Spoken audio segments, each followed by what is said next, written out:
And if you frequently shop on Shein or Temu, you may want to rush and put in some orders or be prepared to pay more. The fast fashion retailer Shein says it found 2 cases of child labour at its suppliers last year.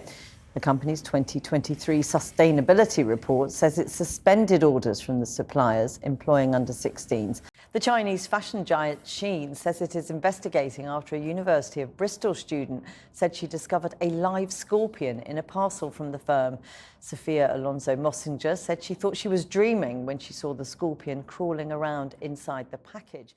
Allegations of sweatshops, workers making pennies per item, and clothing that sometimes contains toxic chemicals. Shein has become one of the most controversial names in fashion today. From misleading sustainability claims to design theft and environmental damage on a global scale, this ultra-fast fashion giant has built a billion-dollar empire on a model many argue is fundamentally broken. So how did a small Chinese e-commerce site become one of the most downloaded apps in the world, and at what cost? Let's go back to where it all started. Shein was founded in 2008 by Chris Zhu, a marketing specialist from the United States who saw an opportunity in low-cost e-commerce. Originally launched as She Inside, the company started by selling wedding dresses and women's fashion sourced from Chinese wholesalers. What set Shein apart wasn't just the price and speed. Using algorithms and data mining, Shein began tracking trending items across social media, producing knockoffs of those trends in a matter of days. While traditional fashion brands worked on months-long design cycles, Shein could go from concept to delivery in under a week. By the mid-2010s, Shein had rebranded and started aggressively targeting Gen Z with TikTok hauls, influencer sponsorships, and social media ads. Their clothes were cheap, trendy, and addictive. A $300 cart could get you more than 40 items. Sales exploded. By 2020, Shein had become the largest online-only fashion retailer in the world. By 2022, it was valued at over $100 billion, more than H&M and Zara combined. But this explosive growth came with a dark underbelly, and it wouldn't stay hidden for long. In 2021, Canadian researchers tested dozens of Shein garments for toxins, and the results were horrifying. One children's jacket was found to contain 20 times the legal limit of lead. Another handbag was tested at 5 times the safe limit. Exposure to lead, especially in children, is linked to serious health issues, everything from cognitive damage to developmental delays. And yet, these products were being marketed as affordable fashion essentials. Shein's response? They quietly removed the listings and issued vague statements about quality control improvements. But no product recalls, no consumer alerts, just silence. If these were isolated incidents, that would be bad enough. But health experts say the problem is systemic. Testing from other watchdog groups has repeatedly found dangerous levels of lead, phthalates, and other toxins in Shein's products, especially in items like jewelry, bags, and children's clothing. So when you wear a $5 Shein necklace, you're not just getting a bargain. You might be exposing yourself to chemicals banned in many countries. Authorities in South Korea recently analyzed a bunch of products from Shein and Temu and found that they had substances well above the regulations and restrictions on some of these substances that do have pretty strict regulations around them, things like lead, formaldehyde, methanol, phthalates, and these are all ingredients that also have restrictions. Shein isn't just fast fashion, it's fashion at warp speed. New styles are uploaded every day, sometimes thousands at once. But who's making them? In 2022, an undercover documentary by Channel 4 called Inside the Shein Machine exposed horrifying conditions inside Shein's supply chain. Workers were pulling 18-hour shifts, receiving only 1 day off per month, and getting paid around $556 a month, with 2/3 docked for a single mistake. Another investigation by Public Eye, a Swiss watchdog, found that Shein's Chinese suppliers were violating nearly every labor regulation imaginable. Workers were handling hazardous materials without proper protection, with many reporting chronic respiratory problems and exhaustion. Forget lunch breaks. Some workers didn't even have time to use the bathroom. In 2024, Shein itself admitted to 2 verified cases of child labor involving children aged 11 and 15 working illegally in factories. That's not an accusation. That's straight from Shein's own report submitted to UK lawmakers. And here's where it gets worse. Shein doesn't own the factories. That means means it can claim plausible deniability even as its own profits explode and workers suffer silently. But the thing is, this isn't the worst thing. Labels on Shein products have been seen with the words help and I have dental pain on them. Yes, you saved money on that outfit, but someone paid the price. And it wasn't Shein. Shein workers wrote "Need your help" on this tag, and the company wrote it off as washing machine instructions. But they couldn't deny this and this. You'd think a company as massive as Shein would at least invest in original designs, but countless small designers say otherwise. From Etsy artists to indie fashion labels, Shein has been accused dozens of times of outright stealing original artwork patterns and prints, not inspired by. In 2023, Levi's sued Shein for copying the distinctive stitching on their jeans. That same year, designer Bailey Prado accused Shein of ripping off her entire crochet collection down to the color palette and item names.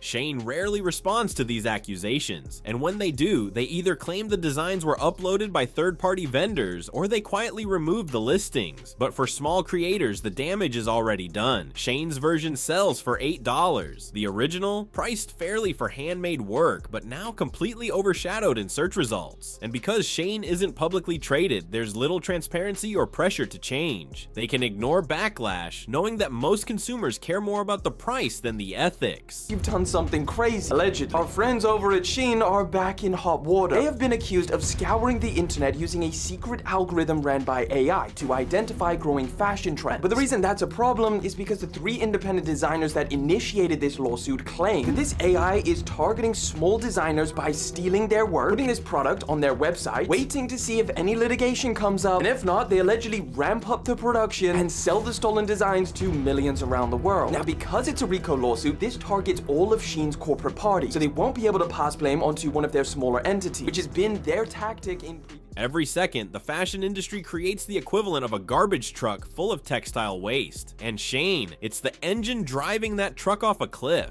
Unlike traditional brands that release seasonal collections, Shein uploads thousands of new designs daily. The result? An endless churn of cheaply made clothes, most of which end up in landfills within weeks. In Chile's Atacama Desert, mountains of discarded Shein clothing now stretch for miles. Locals say the synthetic fibers don't decompose and have turned the desert into a toxic wasteland. Some garments still have tags attached, never worn, just thrown away.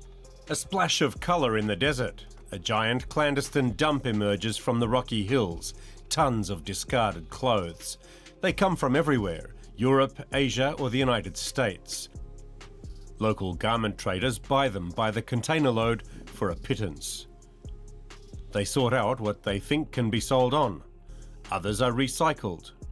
The rest of these clothes, which have been transported halfway around the world, end up in places like this. Shein claims they're committed to sustainability, but independent audits tell a different story. Most of their clothes are made from polyester, a petroleum-based fabric that sheds microplastics every time it's washed. And because items are so cheap, consumers treat them as disposable. This isn't fashion, it's landfill fodder disguised as style. Shein, founded in 2008, is known for ultra-fast fashion. It pumps out thousands of new styles every day. And now it's adding a global online marketplace. It's already launched in the US, Mexico, and Brazil. And third-party merchants can sell everything from homewares to appliances. But Shein has faced scrutiny over its environmental impact and its human rights track record. The fast fashion industry sends millions of tons of clothing waste to landfills every year. And experts say an expansion like this could add to those. After years of criticism, Shein launched its Evolushine line in 2023, marketing it as an eco-friendly, sustainable alternative. Sounds good, right? Until you look closer. Environmental groups quickly pointed out that only a fraction of Shein's overall inventory was included in the collection, less than 0.5%. And even those items were made from synthetics like recycled PET, which still shed microplastics and contribute to pollution. The kicker, Evolushine items were often packaged in the same plastic bags as their regular clothes, shipped via air cargo, and produced under the same labor conditions. In other words, it was sustainability theater, a marketing ploy to buy time, while the company continued doing business as usual, and it worked for a while. By By 2023, Shein had started inviting influencers to tour its flagship factories, gleaming showrooms that looked more like tech campuses than textile plants. Videos of smiling workers, robotic packing lines, and clean break rooms flooded TikTok. Influencers gushed about the misunderstood brand and their eye-opening experience. For example, an influencer who was invited by Shein for a tour of their factory came out speaking and praising the work conditions and denying that there was any abuse. They also have a very low carbon footprint, so they only produce what is needed, not more than that. They have to have responsible manufacturing, civic rights, and worker safety. Well, she said everything that should happen, yes, but doesn't happen. While Shein did make these influencers happy by giving them a chance of seeing how they work, what didn't they show? The dozens of factories that didn't make the cut, the subcontracted workshops with locked fire exits, unpaid overtime, and chemical fumes so thick workers wore masks to breathe. But behind the curtain, the real Shein still operated like a sweatshop with a Shopify page. As of 2025, Shein isn't slowing down. Their AI-driven supply chain now predicts fashion trends before they even happen. New drops hit the site daily. Influencers still post Shein hauls with dozens of items for the price of a single Zara jacket. And yet something's shifting. Consumer watchdogs are louder than ever. Lawsuits are stacking up. Countries like France and the Netherlands have begun drafting legislation to hold ultra-fast fashion brands accountable for environmental and labor violations. And Gen Z? Many are waking up to the cost of their consumption. Thrifting, clothing swaps, and slow fashion are making a comeback not because they're trendy, but because people are realizing there's no such thing as a $3 shirt without consequences. Shein may offer unbeatable prices, but those prices come at a cost, not just to workers, not just to the environment, but to the idea that fashion can be ethical, sustainable, and human, from toxic products to labor exploitation, from environmental devastation to stolen creativity. Shein isn't just a fashion company, it's a warning sign of what happens when profit is placed above people at every turn. So next time you scroll past a Shein ad, remember, cheap isn't always cheerful. Before you buy that next haul, ask yourself, who's really paying for it? And maybe, just maybe, look for brands that value more than just speed and scale. Because fast fashion may be trendy, but the truth behind it is anything but stylish.